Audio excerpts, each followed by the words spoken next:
Hi. Hello, everybody. We were in Matthew 26, Jesus before the High Council, the Sanhedrin. We were wanting to contrast Matthew's account of it and the designations of God there with Mark's account. So let's read the New World Translation version of the same verses, the same account, that is from 53, Mark 14:53 to 65. They now led Jesus away to the high priest, and all the chief priests and the older men and the scribes assembled. But Peter from a good distance followed him, as far as in the courtyard of the high priest. And he was sitting together with the house attendants and warming himself before a bright fire. Meantime, the chief priests and the whole Sanhedrin were looking for testimony against Jesus to put him to death, but they were not finding any. Many indeed were giving false witness against him, but their testimonies were not in agreement. Also certain ones were rising and bearing false witness against him, saying, "We heard him say, 'I will throw down this temple that was made with hands, and in 3 days I will build another, not made with hands.' But neither on these grounds were their testimony in agreement. Finally, the high priest rose in their midst and questioned Jesus, saying, 'Do you say nothing in reply? What is it that these are testifying against you?' But he kept silent and made no reply at all. Again the high priest began to question him and said to him, 'Are you the Christ, the Son of the Blessed One?' Then Jesus said, 'I am, and you persons will see the Son of Man sitting at the right hand of power and coming with the clouds of heaven.' At this the high priest ripped his inner garments and said, 'What further need do we have of witnesses? You heard the blasphemy. What is evident to you?' They all condemned him to be liable to death. And some started to spit on him and to cover his whole face, and hit him with their fists and say to him, 'Prophesy,' and slap him in the face. The court attendants took him. Again, as in Matthew, we note that Christ doesn't use this golden opportunity before the High Court of Judaism to use the Tetragrammaton in public. He's not Jehovah's Witness.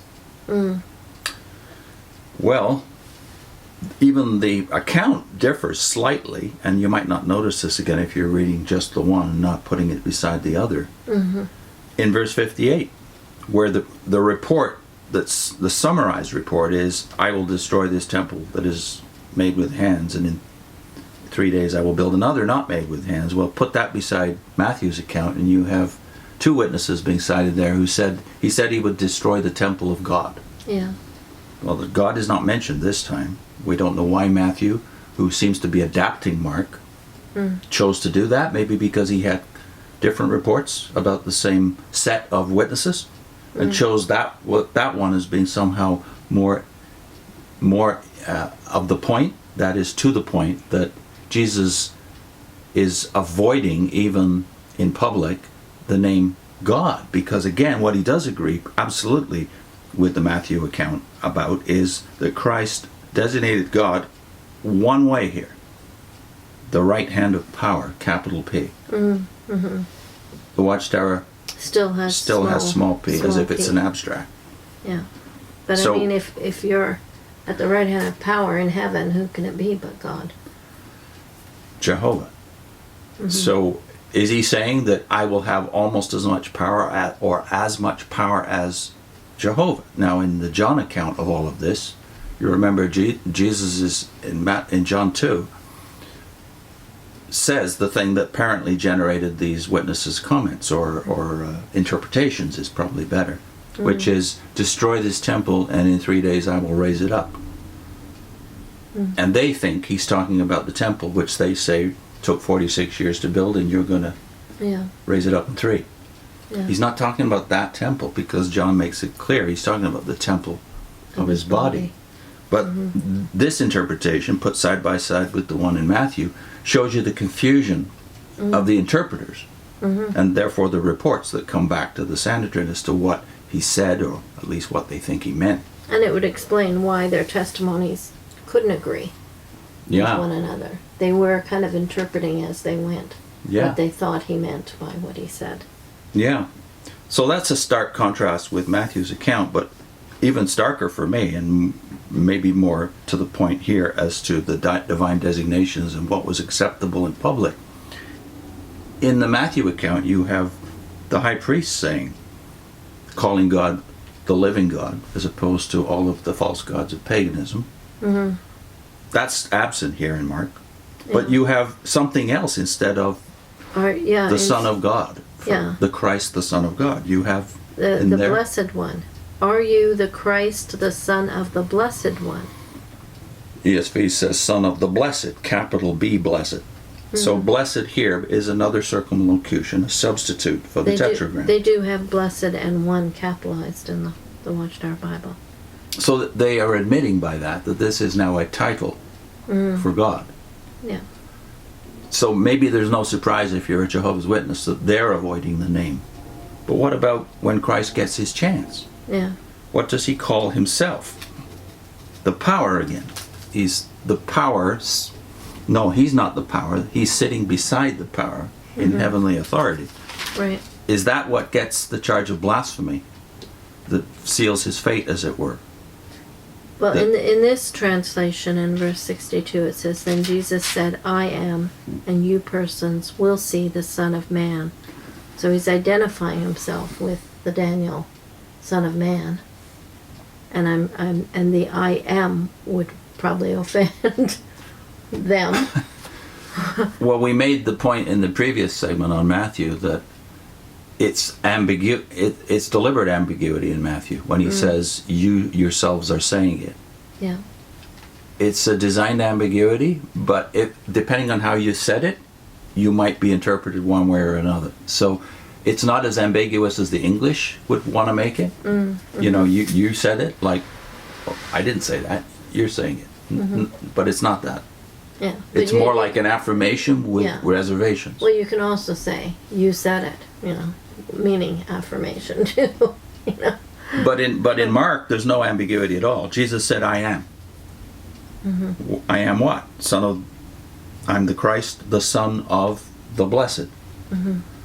So that may be why the charge of blasphemy is so... Yeah, the direct connection to God like that is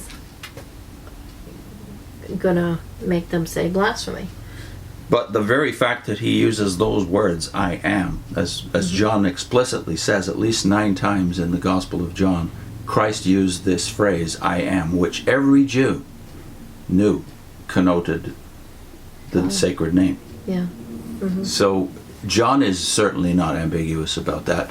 But the fact that it's here in the trial scene, and that he does it in public before the people who are most apt, are most likely to condemn him for making any false step verbally, he does it very clearly according to Mark. At his trial, you know. But I think just the lack of the, you know, like witnesses think that Jesus went around using the divine name. That's in their head. They really think that. But when you look at the passages, why isn't it here then? This is a you know, the best possible situation where for him to use it if you're a Jehovah's Witness. And yet he doesn't use the divine name. Well, I would say he does, but not in a way that will please you if you're a Jehovah's Witness. He doesn't say Jehovah. Because we remember. Yahweh. He's, you know, even if you take the I am as he's saying the divine name, it wouldn't make a witness happy. No, that wouldn't. So I'm not even saying I'm not using this as a proof text that he was saying he was God. But many people see that. Yeah. And they see that the Sanhedrin took it that way. Yeah. That's the assumption they made. Plus there's the fact that we forget when we're Jehovah's Witnesses that in the original setting of Exodus 3, when Moses says, meeting the God who speaks in the burning bush, who shall I say sent me when I go to the people of Israel to say, let than to Pharaoh to say, let my people go. Who shall I say sent me? And what does God say immediately? I am who I am. Say, Moses, I am sent me to you. We forget that the first person, I am, comes before the third person, Yahweh or Jehovah. So they're familiar with this, and we're not, as Jehovah's Witnesses. The original self-identification of God was not just Yahweh, which is a third person covenant in name. Hebrew grammar. It was the first person, I am, his own claim. Here you have Jesus saying those two words in public in the Jewish high court. So you can make too much of it, but Jehovah's Witnesses, I would say, make too little of it. They don't see how a Jewish sensibility would deal with these kind of words, which were, to say the least, careless words if you didn't wish to be misunderstood. And we're not going to accuse Jesus of being careless in his words. Well, this is all very deliberate. So going back to the word power, his choice of that one word as a circumlocution for God, for me, had no resonance at all when I was a Jehovah's Witness. I didn't even recognize it was there. Yeah. So here's where we need the help of commentators like F.F. Bruce and Daniel Pate to show us the context in the original was something we would never have considered if we were And I think when you just victims of watchtower propaganda and interpretive facility. And when you go to the commentaries, you learn about the sensitivities of the people of the time. You know, that's going to be pointed out, too, in the commentaries. Whereas witnesses are set in their own time and thinking that back into the early church time. You can't do any other if you're not trained in Bible interpretation. At least we can say for the scholars, they might certainly disagree about technicalities sometimes or about individual passages, but generally they're in tune with the times. Yeah, they're going to take more care to get it in context and to get the background information and the time period and the way people thought at that time. So we will link this to the Daniel videos where we discuss Daniel's sensitivity as a Jew in a parallel situation in Old Testament times.